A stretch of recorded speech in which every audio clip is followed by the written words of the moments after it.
আপনার এখানে কেন নিয়েছি জানেন? কেন নিয়ে এসছেন? প্রচুর নেশা উঠছে, বাই করেন। নেশা উঠছে মানে? আর আপনাকে কি দিব আমি? আরে সিগারেট তাড়াতাড়ি বাই করেন। আরে দূর, আপনি কি বলতেছেন?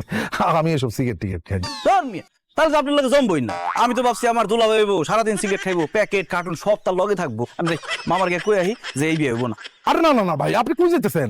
আমি পাত্রী দেখতে আসছি আপনাদের বাড়িতে, তাই ভদ্রতার খাতিরে আপনার বলছি আমি সিগারেট খাই না। আসল কথা হলো কি জানেন, আমার প্রতিদিন 3 প্যাকেটের উপর সিগারেট লাগে। একটা সিগারেট চাইছেন তো সমস্যা নাই, পুরো প্যাকেট নেন। আরে এই না হইলে আমার দুলা ভাই এইবার আপনার লগে জমবো। শুনেন দুলা ভাই, বিয়ের রাতটি কিন্তু বোতল ভাঙতে হইব। বোতল ভাঙবো মানে? আরে বুঝেন নাই? ও